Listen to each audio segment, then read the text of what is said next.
I, I'm a internist and geriatrician and have spent most of my career focused on issues related to um, care of the elderly and advancing science of aging and gerontology. In addition, I've spent a lot of time working in bioethics and concerned about issues of professionalism and complex ethical issues around patient care, which geriatric medicine is full of, and have been quite involved in that. And those two things led me to focus on quality of care. And I've been part of the Institute of Medicine groundbreaking work on crossing the quality chasm and to err is human. And it was that work that led to my concern about diagnosis in medicine.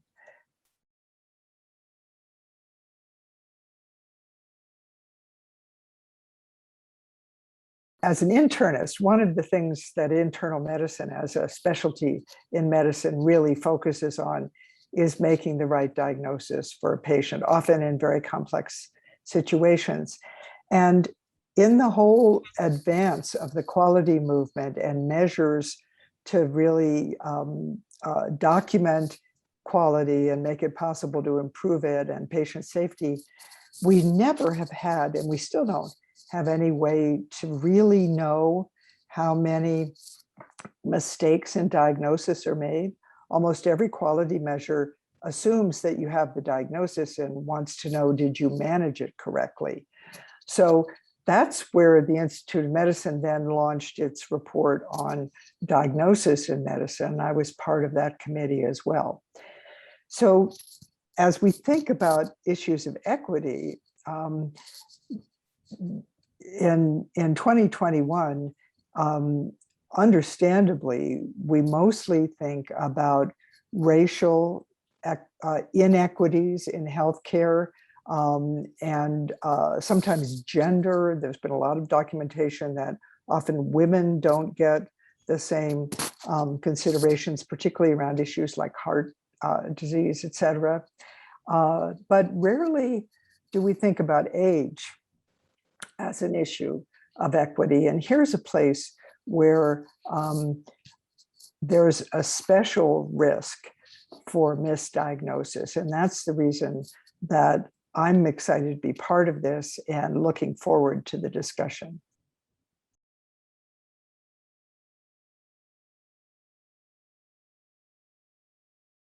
COVID really exposed, laid bare inequities that were already there, and then made them more vivid because people, particularly people of color and people of lower socioeconomic status, were much more likely to get COVID, to have serious illness, be hospitalized, and die. Now, how much of that was because they weren't in good health to begin with, and how much of that was because a lot of those folks are the ones who we thought were essential workers. And so they were out in the front lines at the grocery stores, in cleaning the hospitals, taking public transportation, and often unable to take off work the way the rest of us could work remotely.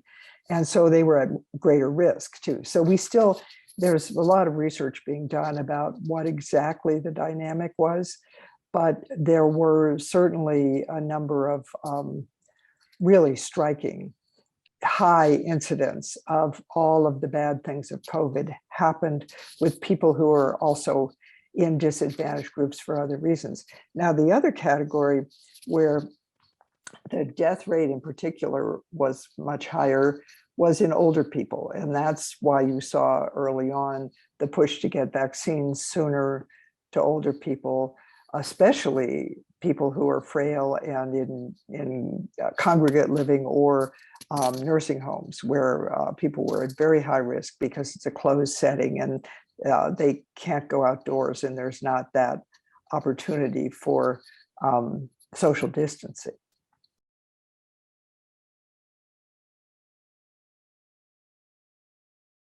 I think that physicians are no different than physicians and nurses who are in the position to assess an older patient and make a diagnosis, bring with them many of the same stereotypes and biases that the rest of the population does. So, for example, an older person may have a very vague complaint, like I feel dizzy or I've lost my appetite, and or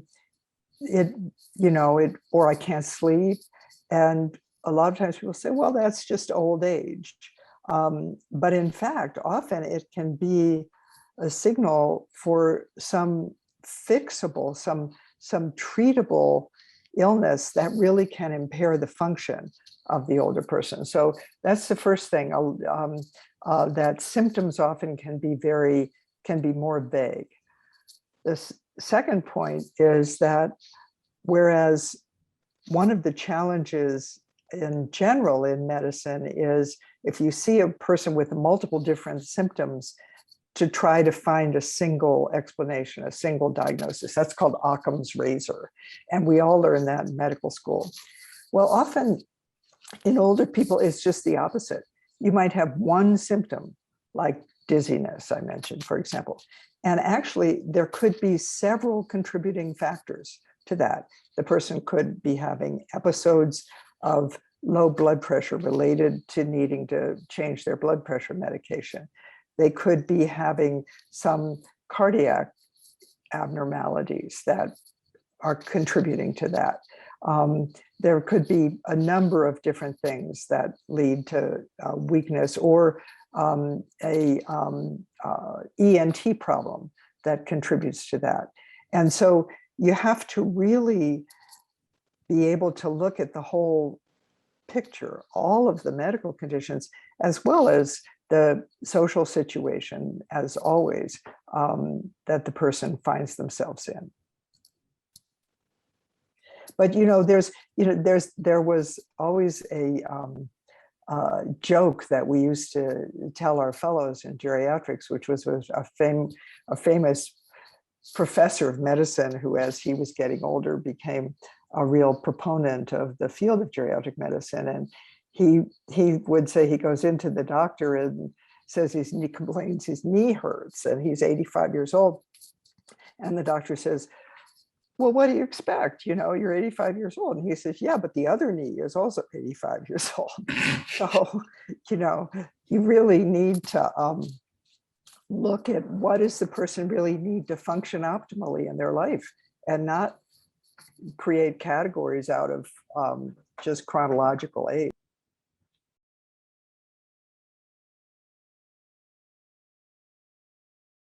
Absolutely.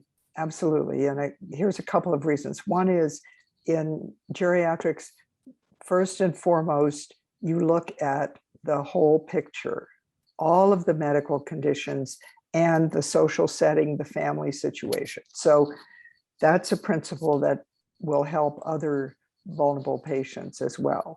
Second thing is to look at the person's own values. Now, we want to do that all the time in medicine, but it's particularly important in people who may not, in the older population, and people who may be on a fixed income, maybe can't afford a lot of the co-pays and the expensive medicines that we want to prescribe, may not want to take the risk of a surgery to fix a condition, or they might. And all of that really needs to be a shared decision-making with the patient, and when it's appropriate, with the patient family.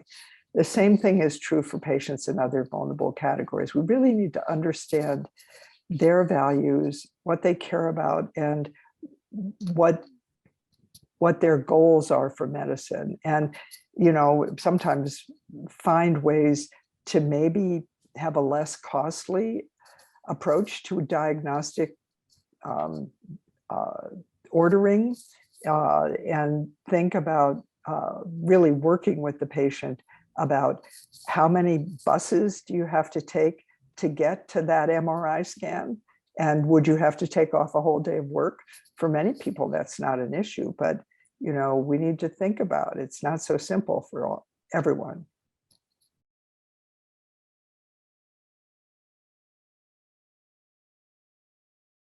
I hope that what I'm able to contribute to SIDM 2021 is a sort of a eye-opener, a wake-up call to think differently about the patients that we see who are in old age, understand the huge diversity that they represent, understand the complexity, the added complexity of making a diagnosis, and some very specific examples of places and kinds of symptoms where there's a really high risk for misdiagnosis.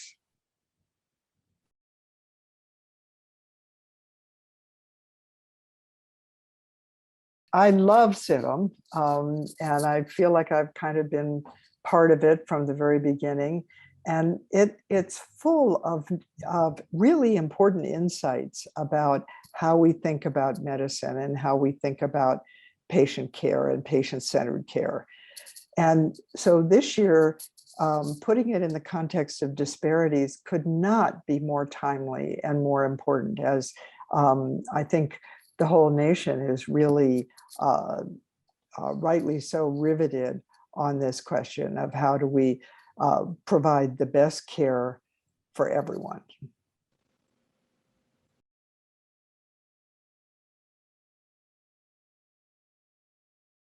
I have a lot of thoughts about that. The first thing is there's a lot of ways in which our healthcare system doesn't make it easy to really spend the time and have the resources that you need to be a good diagnostician and to work with patients the way our IORM reports recommended, to get the input from the patient into the diagnostic process. So the very first thing is just to continue our focus on finding better ways to pay for healthcare beyond fee-for-service, so that people are not driven by what did you order, but are able to spend time with the patient when they need it, to really take a good history, to talk with the family, and then to have an ongoing relationship with that patient. There still are not enough people in the United States, particularly more vulnerable populations, who have any continuity in their healthcare. And that's a really important part of sometimes getting the diagnosis right, because you have to always sort of say, try this out, or come back if this doesn't get better. And if the continuity is not there, that's really not going to happen. And the last thing, at least on my mind right now, is data. You mentioned data. We have a data-rich healthcare system that's information poor. We have this huge investment in electronic health records that still to this day cannot collect all the data on one patient, cannot sum it up and curate it and make it useful and available to the physician or nurse right at the point of care, so that they can really see what they need to know about that patient that day. And instead, having to just click through and do all of this documentation that sometimes is very distracting, can take time away from the sort of thoughtful interactions that we really need to be spending with our patients. So that's the other big area where I think we need to make progress.